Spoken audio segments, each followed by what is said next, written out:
Good evening, everybody. Welcome to Caffe Lena. Thank you for tuning in for Storytelling Night. The fourth Tuesday of every month is Storytelling Night here at Caffe Lena. Typically, the format is an open mic where there's a featured storyteller, but the rest of the night is open to 10-minute slots for people from all over the community. It's always a great time. We hear family stories, we hear fairy tales, we hear all sorts of stories.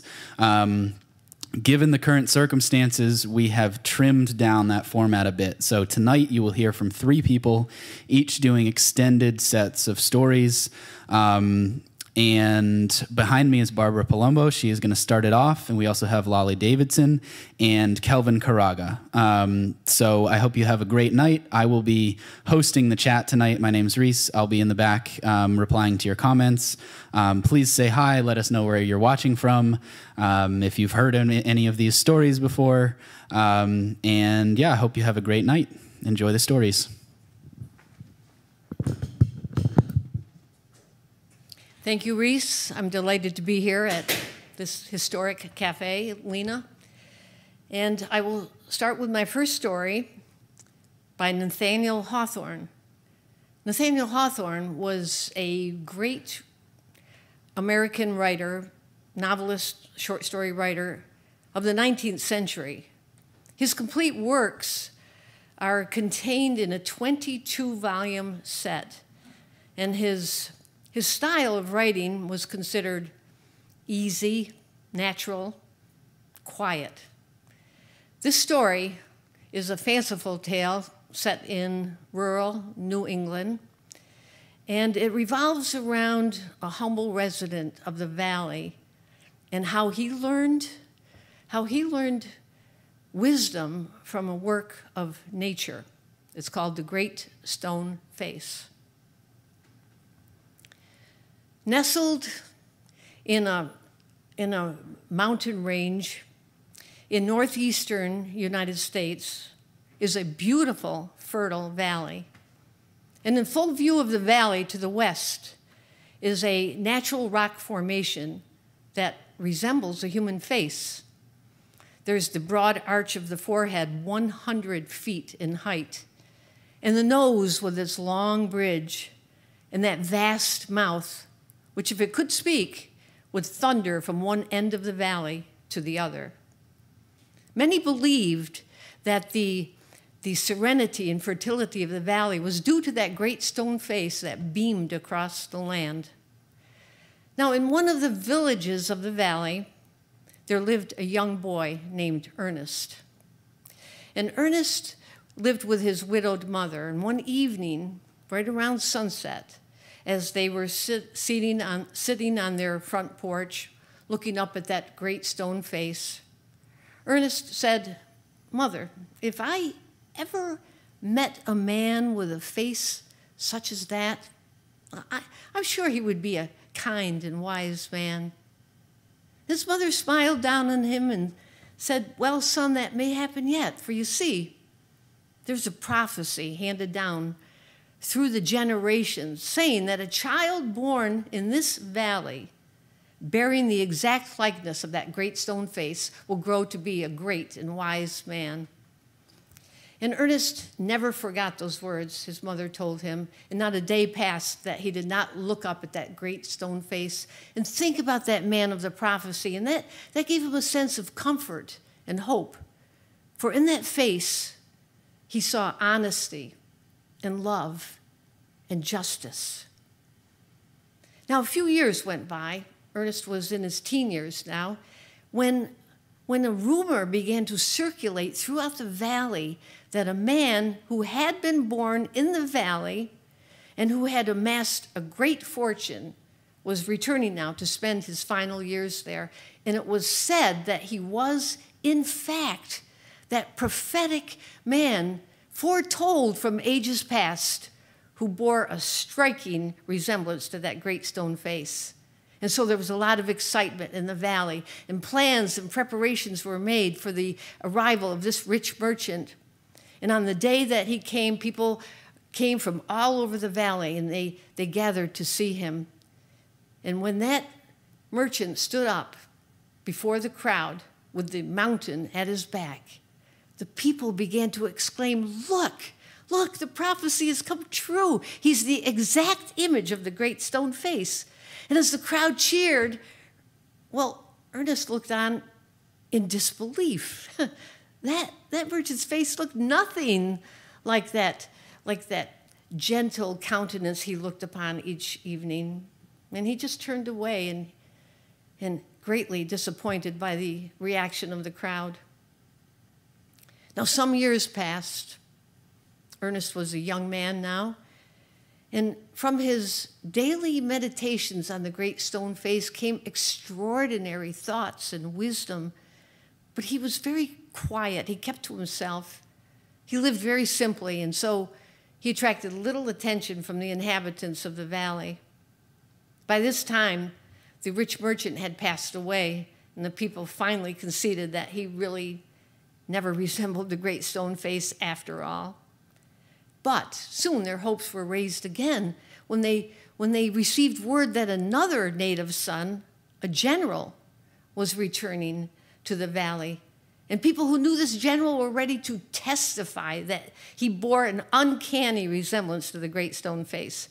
And so now, once again, there was a lot of excitement and plans and preparations were made. This time for an elaborate festival and a parade in honor of the military hero. And when the general arrived, people left their homes and their work from all the villages all over the valley, and they came to see him. And when he stood up to make a speech, Ernest was in the crowd, and he could hear what people had to say. And he heard a man say, "Oh, 'tis the same likeness to a hair." And a woman agreed with him and said, "That's a fact." But Ernest could see none of the gentle sympathies and wisdom of that great stone face on the stern face of the general. And once again, despite the cheers of the crowd, he turned and walked away greatly disappointed. Years went by. Ernest was now middle-aged, and he had now become known as a kind-hearted man of great wisdom. Hardly a day passed that the world wasn't a better place because of him. His pure thoughts took shape in the good deeds that dropped silently from his hand and flowed forth in his speech. His words inspired and molded the lives of those who listened to him, yet little did they suspect that Ernest, their neighbor and familiar friend, was anything more than just ordinary, more than like themselves. Least of all did Ernest himself suspect that. Now, by this time, the people had grown disillusioned with the general, and now they waited for another to fulfill the prophecy. Soon, their hopes were placed in a noted statesman who was born in the valley and who was returning there. But just as before, Ernest knew from the very beginning that he was not the one. And so years went on. Ernest now grew old. Time had engraved deep wisdom in him.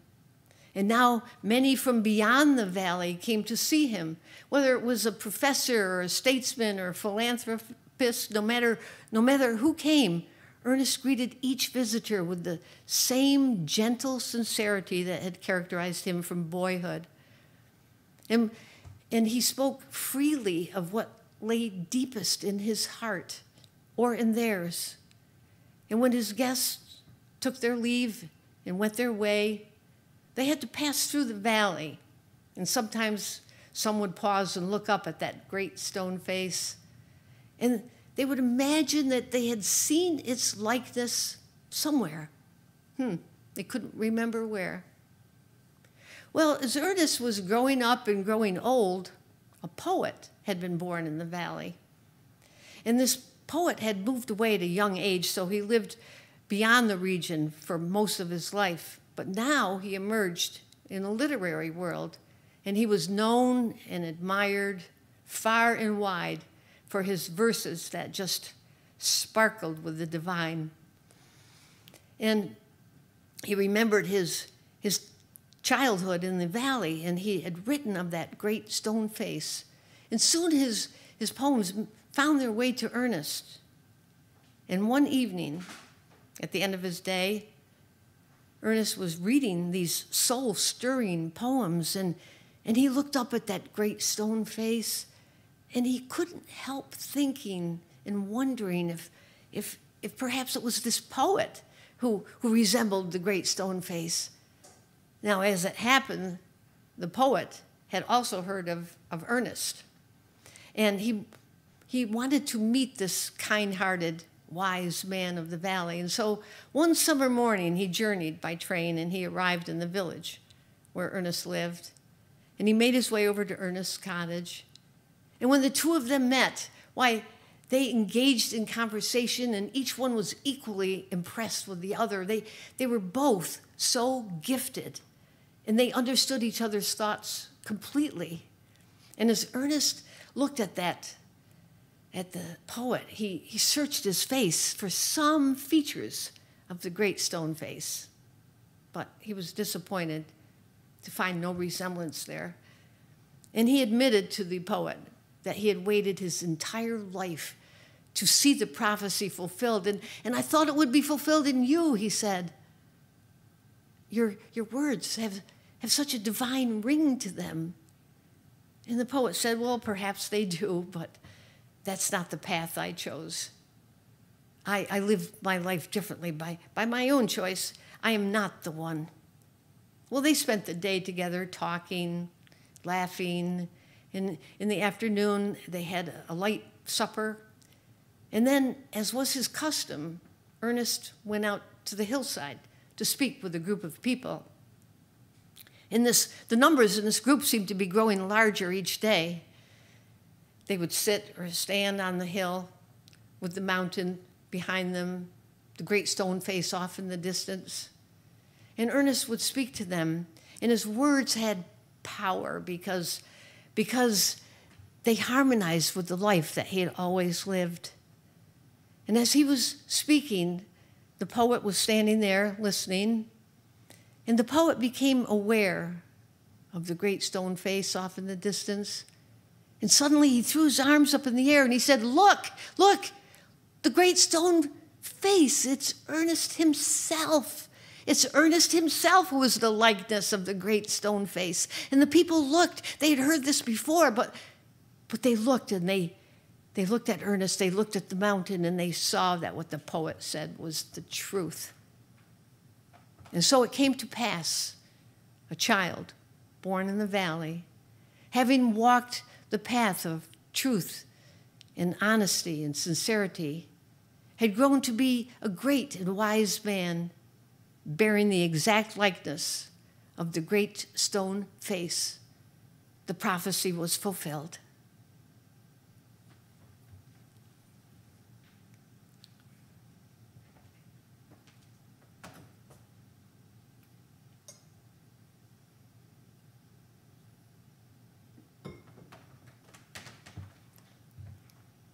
Now, this next story is another American classic written by Frank Stockton.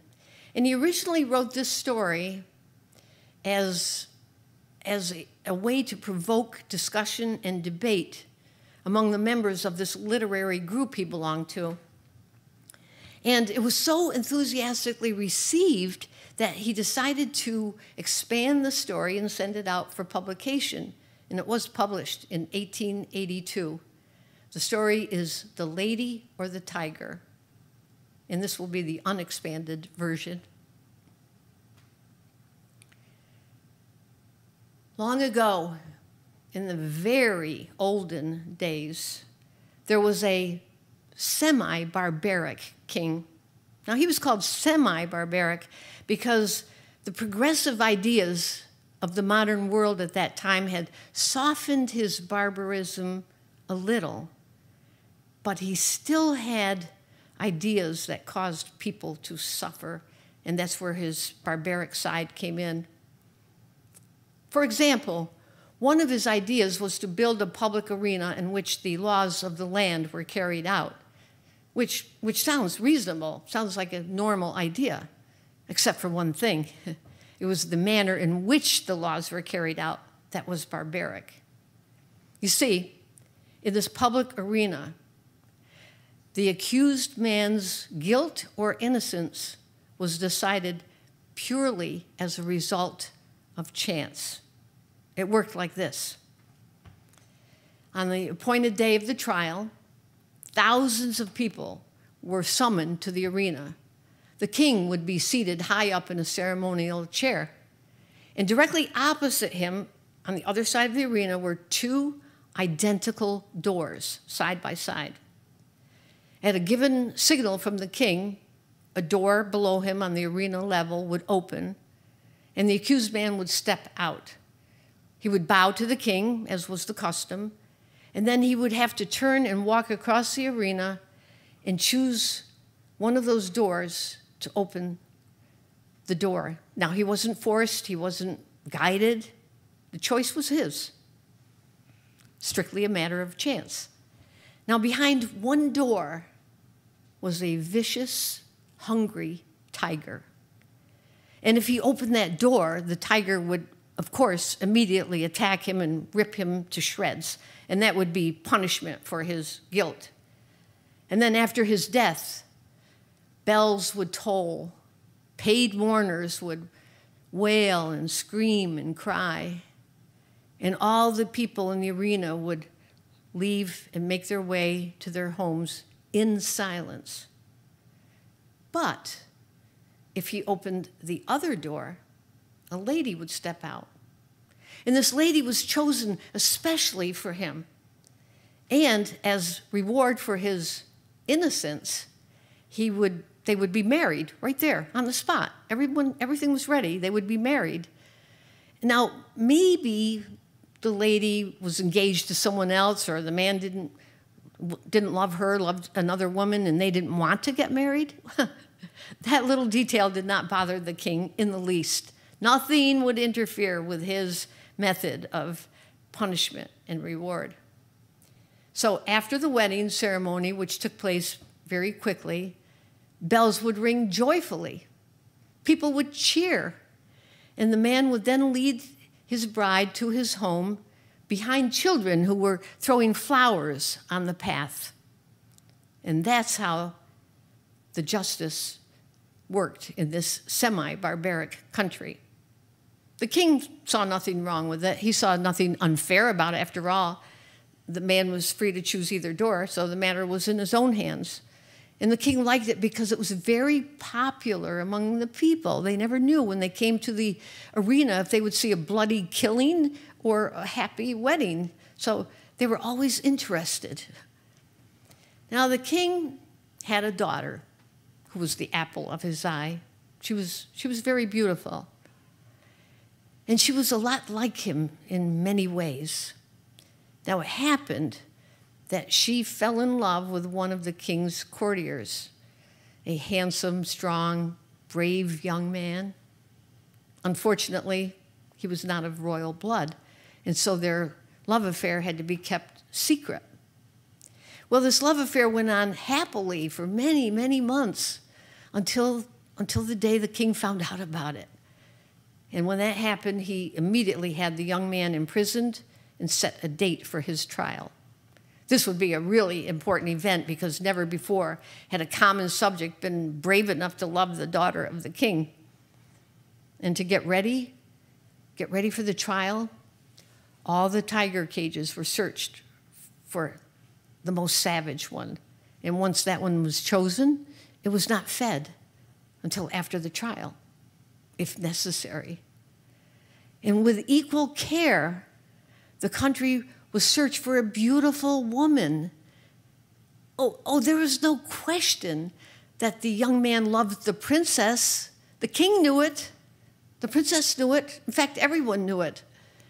But the king did not let that fact stand in his way. No. In any case, he knew the young man would be disposed of regardless of which door he opened. And so he was eager to see the series of events unfold, whichever way the trial turned out. So now the day of the trial came. The king the queen, the advisors, the princess, everyone, they were in their place. Everything was ready. The king gave the signal. The door was opened. The young man stepped out into the arena.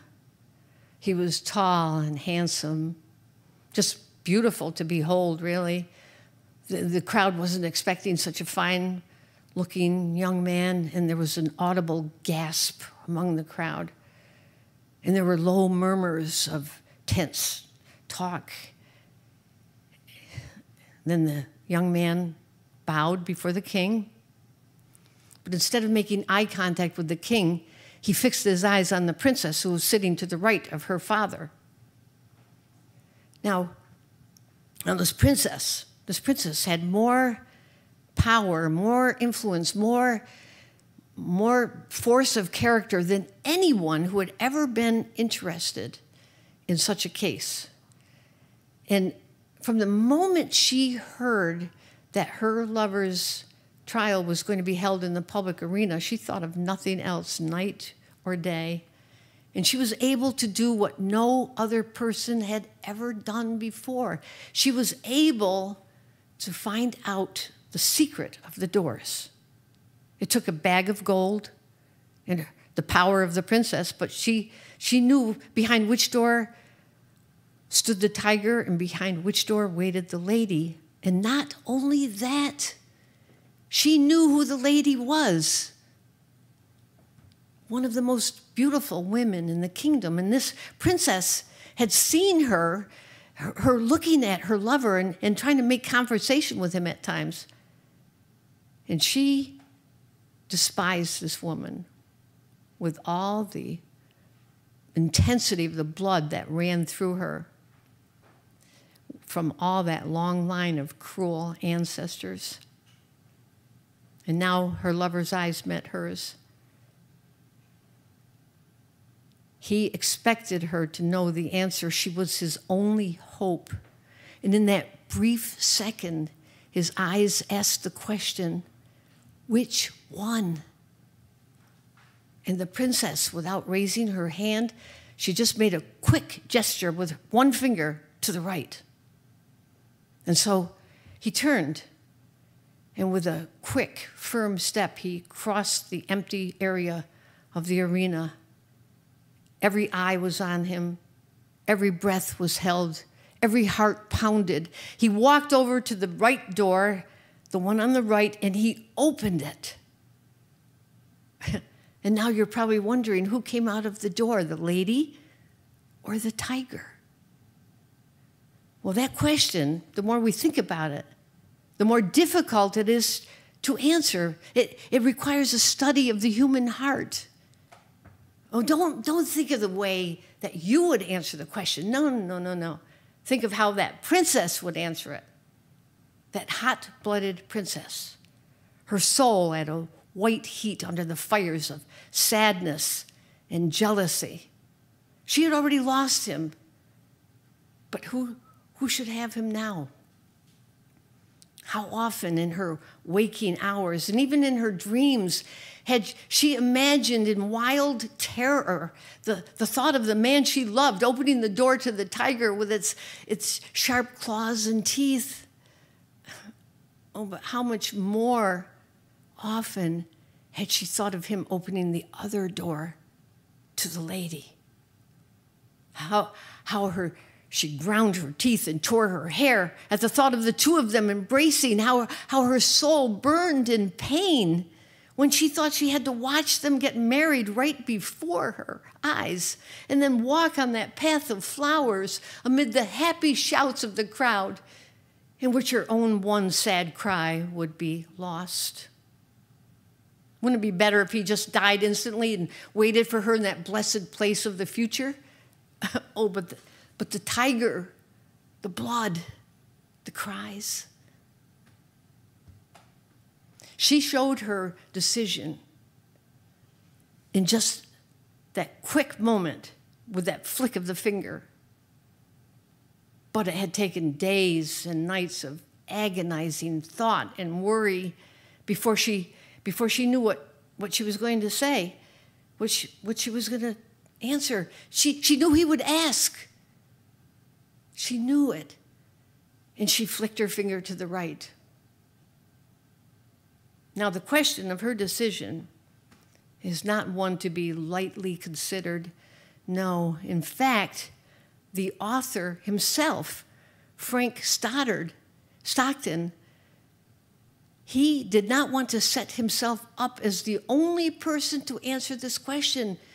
And so, my friends, he leaves it up to all of us, to you and to me, to decide which one came out of that door, the lady or the tiger.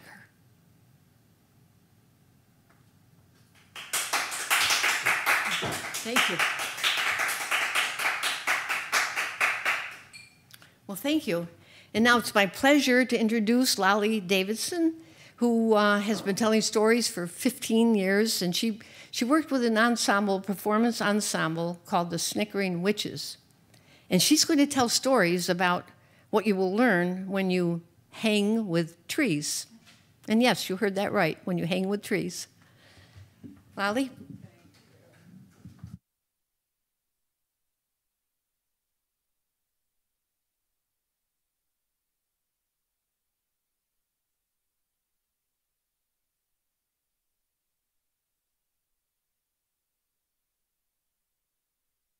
Evening, everybody, and to our 4 audience members in the flesh, and to the thousands of audience members out there, and to some of my friends who I know are out there. My Spanish teacher from high school, Pilar, said that she'd be watching with a piña colada, so I hope you're out there, Pilar. So it's so interesting, we got together before, Kelvin and Barbara and I, and we were like, what are you going to tell? What are you going to tell? And when we laid out our stories, they were completely unrelated, and we didn't tell our stories to each other. And yet, it's so interesting because, of course, Barbara starts with a story about the wisdom that you gain by staring at a stone face for your whole lifetime. And I think you'll see some echoes in my story. One of my early childhood memories is of lying on a low looping branch of an ancient apple tree on my father's farm in Pennsylvania. This branch was so wide that you could lie on it without fear of falling off. I used to love to lie in that cool, leafy shade on a hot, humid summer afternoon and imagine that some benign being was watching me. Maybe it was a guardian angel or a kind parent, or maybe the tree itself. Yggdrasil. Yggdrasil is the giant ash tree at the center of the universe, according to Scandinavian legend. And it turns out, I just found this out recently through Ancestry.com, that I have 22% of Scandinavian DNA in my otherwise Celtic blood. So imagine my joy at finding that this great tree was at the center of the universe. This great tree, it's a great ash tree, held Asgard, the home of the gods, in its branches. And in its roots, it held Niflheim and Muspelheim. Those are the ice realms and the fire realms. And it joined sky and earth. Now, at its base sat 3 fates, Erd, Verdani, and Skuld, past, present, and future. And they would water Yggdrasil from the pool of memory, which came from the dew off Yggdrasil's leaves. And they would carve runes, those twig-like letters, into the base of the tree, and that would set the fate of the world. So Yggdrasil, the tree, shaped the fate of the world through the letters written in its trunk. Now, Odin, or we like to call him Odin, the All-Father, wanted to learn how to read those runes. But you see, only those who prove themselves worthy can read the runes. So the poetic Edda, which is a very old manuscript, says that he sacrificed himself to himself by hanging himself off the tree and stabbing his side with a spear. You may recognize that imagery. And he told all the other gods to leave him alone and not to feed him or help him in any way. And he hung there in agony for 9 days.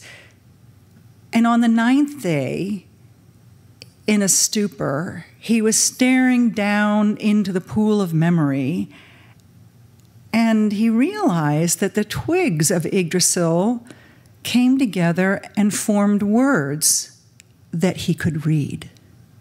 He clapped his hands, ended his ordeal, and came down from the tree, saying, "Thus I was fertilized and made wise." Interestingly enough, the word true comes from the word tree. If you say to someone, "You're true," you're saying you're as steadfast and as enduring as a tree. Now, the Scandinavians also thought that people, the Norse, thought that people were made from trees, that Ask, the first man, was made from an ash tree, and Embla, the first woman, was made from the elm. It's interesting when you compare that story to the story of the tree at the center of the Garden of Eden in Christianity and the relationship to knowledge. But tonight, because we are in the midst of a climate emergency and we're not doing enough to turn it around, I wanted to tell you stories about the wisdom that you will gain by hanging around trees. Yeah. For me, the wisdom, the stories start with my father. My father was a very tall, stoic, silent man, rather tree-like, only a little bit meaner. I mean, he wasn't always mean. He was really quite a tender, beautiful-hearted man, but he could be mean. He suffered from depression, and he spoke very little. And I was quite frightened of him as a child, but as I got older, I got bolder, and I got curious, and I discovered that if you wanted to get him to speak, he only talked about two things. He would talk about either the kind of rather grisly stories from his childhood, or he would talk about plants and trees. And, he was a child of a minister. His father was an evangelical minister, so he's very Christian in his upraising, but he had kind of wandered away from religion. And he was also a farmer's son and the son of generations of farmers. And farming life was and still is quite harsh. And so these stories were reflected that. And one story that he told, that I'll spare you his graphic wording, but suffice to say that I had an ancestor who died while dynamiting tree stumps in order to clear a field. So my father, this was the kind of world he grew up in, and so he wasn't demonstrative at all. But if you wanted to get him to speak, all you had to do was ask him about one of those two topics. "What's that?" I'd say, looking at this mauve-crested weed that grew taller than me, and he'd say, "That's Joe Pye weed, named after the Native American who taught us its medicinal uses." And I'd say, "Oh, what about that?" And he'd say, "That's stinging nettle, very good to eat. And you see those plants with the yellow flowers that grow right next to them? That's jewelweed. It's the antidote to the stinging nettle. If you get stung by the nettle, you take the stalk of the jewelweed and you break it open, and there's like a kind of an aloe in there, and you rub that on the sting, and it makes the pain go away. Nature's like that," he would say. "The poison and the antidote grow side by side." The poison and the antidote grow side by side. Well, as I grew into puberty, I found that I had inherited a dose of his depression, but also a love of trees. And there it is again, the poison and the antidote growing side by side. But before I tell you about that, I want to tell you just a little bit more about him and his love of trees. You see, before I was born, he had bought the farm from my grandfather. You see, it was a farm that was nestled on 50 wooded acres. It was a great big old sandstone farmhouse, and it had been built by our ancestors. And when my grandfather got ready to sell it, my father didn't want to let it out of the family, so he begged to buy it. But you see, he was an English professor, and so was my mother, and they had just accepted a contract to teach in Istanbul for 3 years. So they made the arrangement, and they went off to Istanbul. When they came back, he found that his father had timbered the entire property. It was stripped bald. And my father was heartbroken. And so he spent the rest of his life planting and replacing those trees. He neglected the house and us kids, but he was out there every day planting trees. And so much of my childhood was involved in planting trees. He had one of those old pickup trucks, like maybe it was like from the 1940s or something. It was like had this bull nose, it was powder blue, and he would fill it up with barrels of water. And then, you know, we would jump into the back and we'd go jostling over the stubbly fields with the water splashing all over us. And then we'd stop beside some of the saplings that he had planted, and we'd take a bucket and we'd water them. And we had to do that once a week. So, you know, by the time he died at the age of 93, we held the memorial service on the farm. And we sat in a circle under trees that, you know, in my childhood were just these scraggly, crooked saplings. And now they were 50 feet tall, and they caught the wind in their broad, leafy crowns, and they shaded and cooled and comforted us with the fruits of their and his lifelong labor. So, as I was saying, by the time I hit adolescence, I discovered that I was a bit depressed, but I often looked to trees for help. I was consumed with this, maybe because I was the grandchild of a minister, this idea that I needed to be good. But I was also, a very strong part of me also wanted to just take care of myself. And I felt like I was selfish. And so when I felt terribly selfish, I remember one day looking at this beautiful chestnut tree, and it was huge and strong and silent and enduring. And I saw how it had these massive roots that sank deep into the ground, and it spread its broad leaves, and it took as much as it needed, no more, no less. And in doing that, when it took all the nutrients from the soil and the sun from the sky, it turned all of that into this beautiful, powerful, silent plant that sifted the air for us and helped us to breathe. And what was more is it wasn't trying to be good. It wasn't trying to save the earth or help us breathe. It was just being what it was. As Jesus said, "Consider the lilies of the field. They toil not, neither do they spin, yet even Solomon in all his glory was not arrayed as one of these."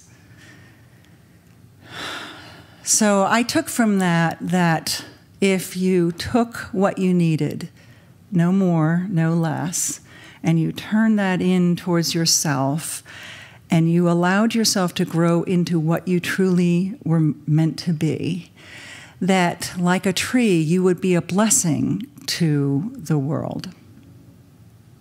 It's a bit of a leap of faith, I admit. So anyway, another thing that I learned from trees when I was comparing myself to other students who were maybe smarter than I was, or worked harder, or were better at soccer, or played violin better, I would look at the pine tree and the maple tree, and I'd say, we don't look at the pine tree and say, gee, I wish its needles were broad and five-fingered like a maple leaf. And we don't look at the maple leaf and say, I wish it was more slender like the pine needle. No, we just accept these trees as they are, both beautiful, both different, both needed. So that was the second lesson. And then another lesson I learned was when I was feeling kind of, like I had been scarred by depression, and depression kind of made me not a very fun person to hang around and maybe not a great conversationalist. And I was worried that I was scarred by my childhood. And I would look at a tree that had been struck by lightning and half of it lay on the ground. And I saw that all the other branches were just as beautiful, if not more beautiful, because of their strange, new, exotic shape. And what was more, over the years, that fallen half had turned into a garden of leaves, of fern and moss and lichen, and all kinds of animals were living off that fallen log. So that was the third lesson, the beauty of the fallen and the scarred. Now, you might say, all right, well, she's a human being. She does what human beings do. She's just like anthropomorphizing those trees. She's just interpreting them. That's what we do. These are not lessons that the trees taught. These are just things that she thought and put onto the tree. But there's a great deal of scientific evidence that trees do talk in a variety of ways. Suzanne Simard, who was the main scientist that Peter Wohlleben draws on the most in his book, The Hidden Life of Trees, detailed these various ways.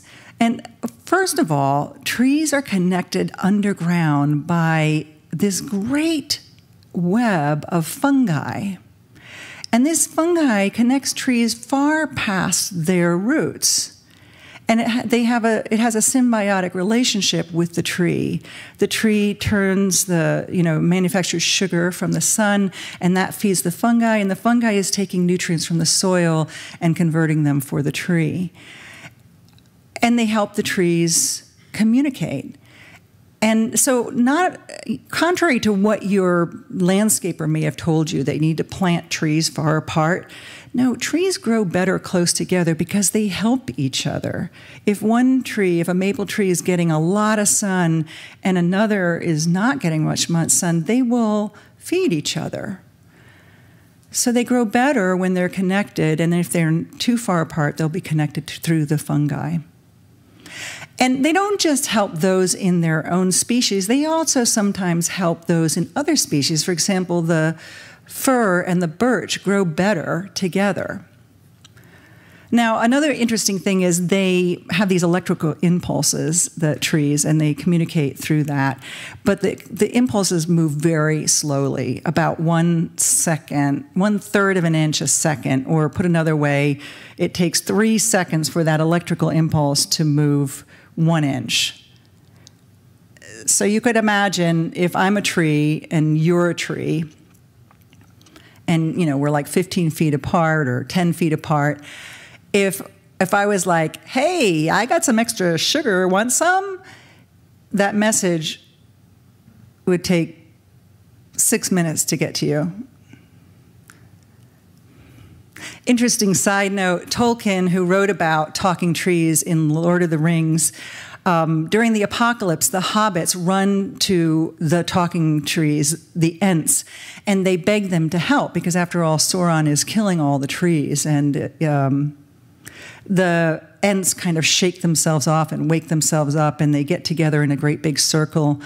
And under the terrified eyes of the hobbits, they begin to huff and hum and stamp. And after about 30 minutes of this, the hobbits are like, well, are they going to help us? What did they say? And Treebeard says, they said, good morning. So you got to wonder now, how did Tolkien know that trees speak slowly? It's not a mystery, though. If you spend a lot of time with trees, with any kind of nature, you begin to figure these things out. So another way in which trees talk, there's a million ways, and you should read the book, The Hidden Life of Trees. But one that I love, another example, is acacia trees. When a giraffe is coming by, if it takes a bite out of a leaf, the acacia tree will immediately pull these bitter chemicals into its leaves that makes it distasteful to the giraffe. And what's more, it will put out an aerosol that triggers the other trees to do the same. And so that whole herd of giraffe will just go right by that herd of trees. So another way, well, I'll just leave you with one last thought about how trees affect us and communicate with us. There are studies that show that just 15 minutes of forest bathing, which I think is really just going and lying down under a tree for 15 minutes, just 15 minutes of forest bathing will improve your blood pressure and your mood and your immune system. They don't really know why that is. They think maybe it's the aerosols, but they also think it's possible that it's, just when you're walking around in the woods, that soft fascination of how your eye moves from leaf to bug to plant to bird to twig to rock draws you away from your troubles. So trees do talk. And what are they saying? We're seeing these massive die-offs. I don't think it's a coincidence that the ash tree is dying, and the elm has started dying, nearly 100 years ago. And all across the world, we're seeing massive die-off on the hillsides because the trees are vulnerable. They're made vulnerable by drought, and so things that wouldn't have killed them en masse suddenly are. And I was going to say tonight, so you got to go out there and you got to drop everything. This is an emergency and you've got to drop everything and go and fight to save the trees and save the planet and save ourselves to boot. But then the pandemic happened. And now we are watching this amazing uprising against racial injustice. I think, maybe because of the pandemic, we were all at home and able to watch that terrible video of George Floyd being killed by a white man with no expression on his face. And we heard his last words as he said, "Please, I can't breathe." And as he called out to his mother as he died. And so there's been this tremendous upwelling of enough. And everybody, not just black people and brown people, but white people are coming out into the streets and saying, enough, enough.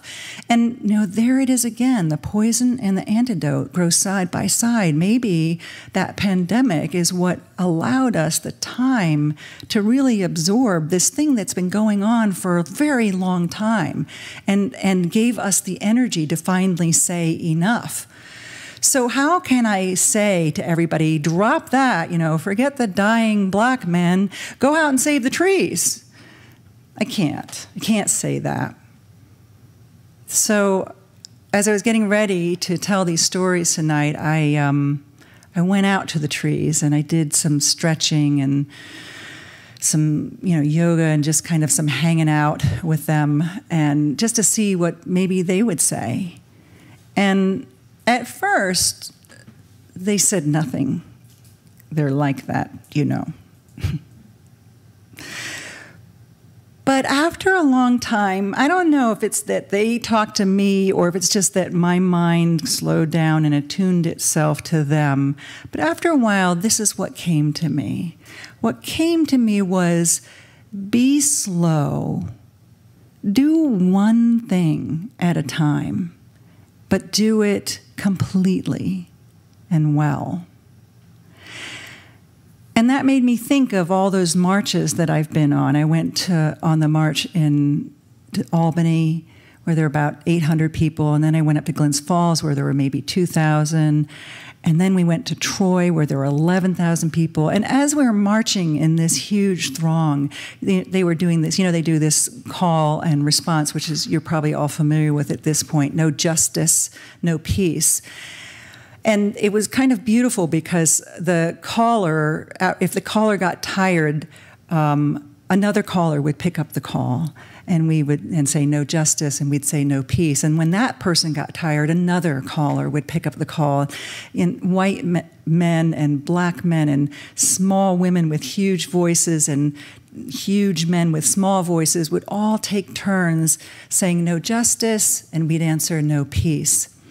And I thought about, first of all, that phrase, and I thought, it's not just a threat. It's not like, oh, if you don't give us justice, we will give you no peace. Partly, it's a fact. You cannot have peace without justice. And as I was in that throng with our hands upraised, I thought, it really is all one thing. Like, you can't ask people who are fighting for their lives to go out and save the trees. If you don't save the people can't save the trees. But also, if you don't save the trees, there'll be nothing left for the people. So it's all one thing, and that's what they say in the Green New Deal. We can't separate those things. It's one thing. And the forces that have created the condition for racial injustice, for the terrible disparity in income, and are the same forces that have created climate change. Huge businesses that put profit ahead of people. So it's all one thing. We can't save the people without the trees, and we can't save the trees without the people. And if we save the people first, they'll have the energy. If they're not fighting for their lives, they'll have the energy to go out and save the trees. So that was one thing that I heard from the trees when I was out there doing yoga under them. And eventually, I found myself just lying on my back, staring up at the treetops that were just tossing the setting sun back and forth from their branches like loose change. I stole that phrase from some poet whose name I forgot. But anyway, as they're tossing that sunlight around like loose change, another thing that came to me was, let go of your ego. And I thought,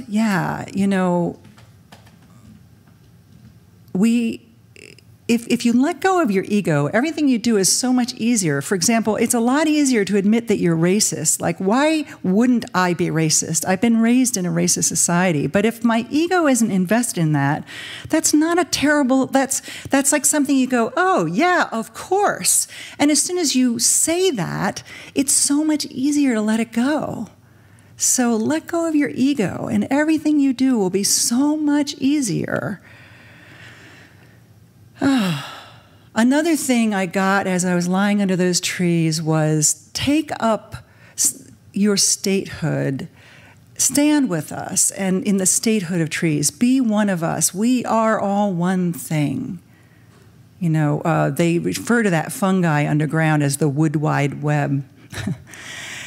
So interestingly, after these many marches, I was calling Spectrum to get my World Wide Web updated. I wanted a little faster connection. And I was explaining to him that I needed this because some friends were going to come out of New York City and live in the house with me, and they were going to need, to work, they needed to Zoom, and we needed to Zoom at the same time, and we couldn't do that. He was like, oh yeah, this will definitely help you. And he started talking about how he had 2 sons, and he was homeschooling them, and they definitely had the same problem. They needed to do this, and he also works from home. And we just started to talk about the pandemic, and about the protests, and about George Floyd, and about Rayshard Brooks, and he said, you can probably tell from the way I speak, and I couldn't. He said, but I'm black, And I'm 35 years old, and he said, I've experienced this racism. He said, when I sit down, I'm the same height as everybody else. This is true for me too. But when I stand up, all of a sudden, like all my height is in my legs, and I loom over people. And so when a cop stops me for a traffic stop, and he asks me to get out of the car, when I get out of the car, he said, I'm 6'5", and I weigh 400 pounds. When I stand up, they reach for their guns. And he said, I'm worried because I've got two boys, two beautiful boys, and one of them's already my height, and he's only 14 years old. So I worry every day. And he said, the last 3 years, there's been a lot more racist comments directed in my way. And so we talked about, the current president and how he's given people sort of permission to let their inner racism out, that it had sort of gone latent and now it was out. And he said, but I want to say to them, we all want the same thing. We just want to be able to pay our bills without stress. We just want to be able to live a life of dignity. And there he is, this beautiful man who's had, to endure racism his whole life, reaching out to connect with other people and say, all I want is what I need to live, no more, no less. And we just have a disagreement about how to get there. And I said, it's, I think the reason why this is coming out is that and he started talking about global warming and climate change, and I thought how interesting that was was on his mind. And I said, I think as our resources become scarce and threatened, as we're seeing entire cities, burn to ash, and terrible floods, I think people are getting unconsciously afraid, and some people get meaner when they're threatened. But you know what? Some people also get a lot nicer, like this young man, this tall giant, this kind, strong, beautiful human being. So, we're all connected. I know it's kind of a cliche, but it bears repeating. And so these are some of the there's many more things you can learn by hanging with trees, but here's what I'll say to you. If you're feeling overwhelmed, like, which way do I go? Like, there's so many problems that we've got to address. What do I do first? What's the thing? First, go outside and go ahead, hug a tree. I know people think it's kind of tacky, but do it. Put your cheek right up against that rough bark and wrap your arms right around it. I'm really not sure it will hear you, and I'm not sure if you'll hear it, but one thing I know for sure is that you will feel how steadfast it is, how true. Let that life be our guide. Thank you.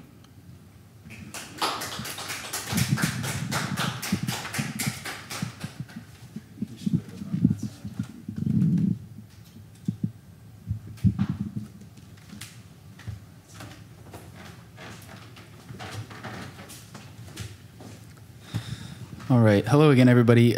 We have had a small change in plans tonight.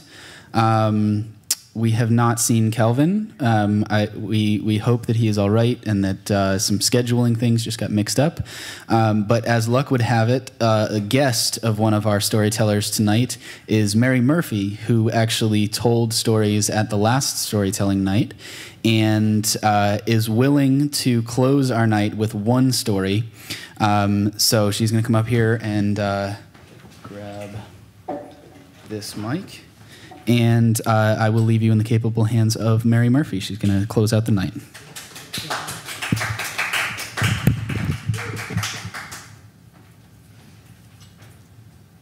Hello, everyone. It's nice to be back here on the stage. And my mic is in perfect shape right now. And I'm going to tell you a story of an old haunted house story. It's one of my favorites, and I hope you like it too. One time there was a preacher, and he wanted to see if he could banish a ghost from a house in his settlement. Now, this house had been haunted about 10 years, and several people had tried to stay there all night, because you know, if you stay all night in a haunted house, it's supposed to get rid of the ghost. Well, everybody in town had tried, and everybody in town had failed to stay there all night because that ghost was so fearsome. But this preacher, he was a brave man, and he went up to that house. And he went on in. He had his Bible with him, and that's all he needed.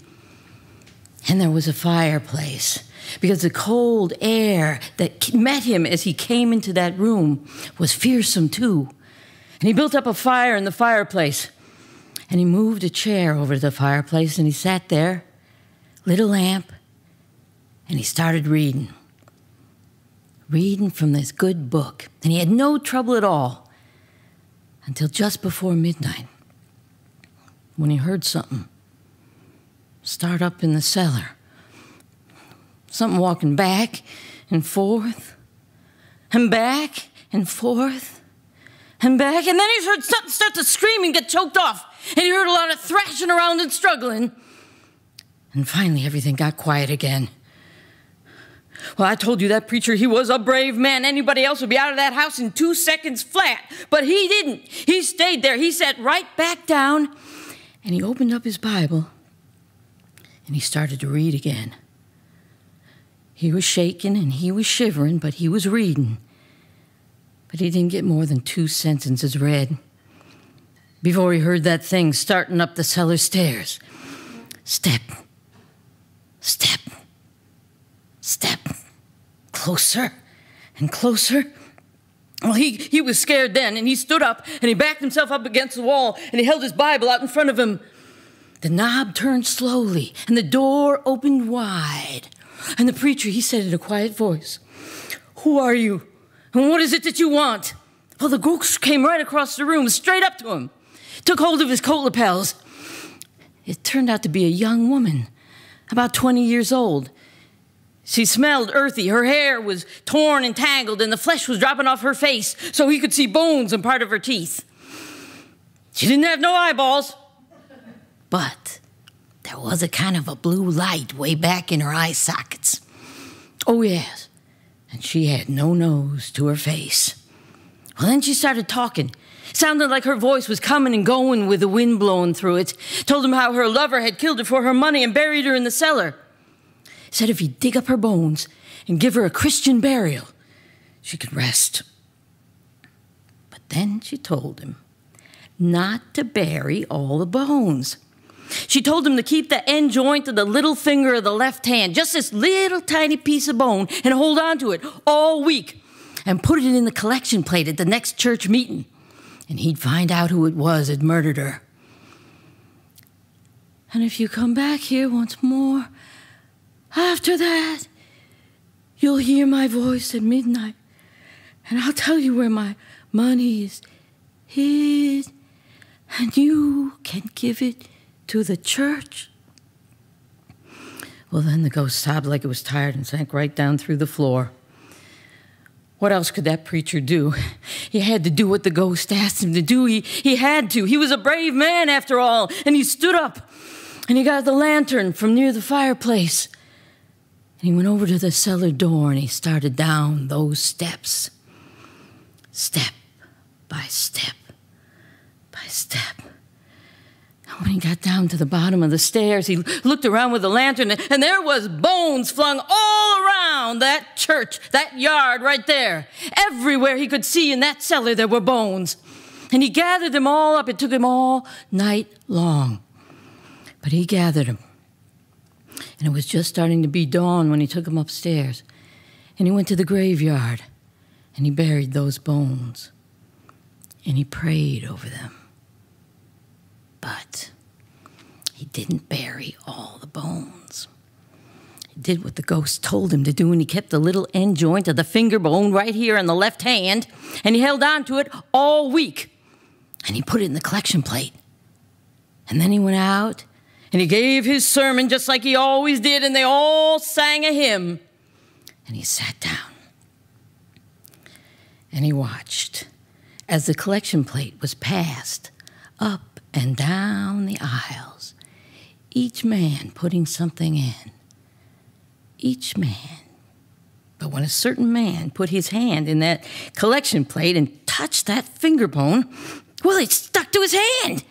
He rubbed and scraped and tore at that bone trying to get it off. And then he went to screaming like he was going crazy. And they brought him up to the front of the church, and he confessed to the murder. And they took him off to jail. And when he was hung with that finger bone still stuck on his hand. It never did come off. But that preacher, who, if nothing else, was a brave man, he went back to that house one midnight. And the ghost was receding. It was going away. She was going someplace else. But she told him to dig underneath the hearthrug. And he did. And he found a big sack full of gold and silver money. And he took it to the church. And where the ghost had taken hold of his coat lapels, just as a reminder of what had happened, it looked like the print of them bony fingers was burnt right into the cloth. And that never came out either. And that's the end of the haunted house. Thank you.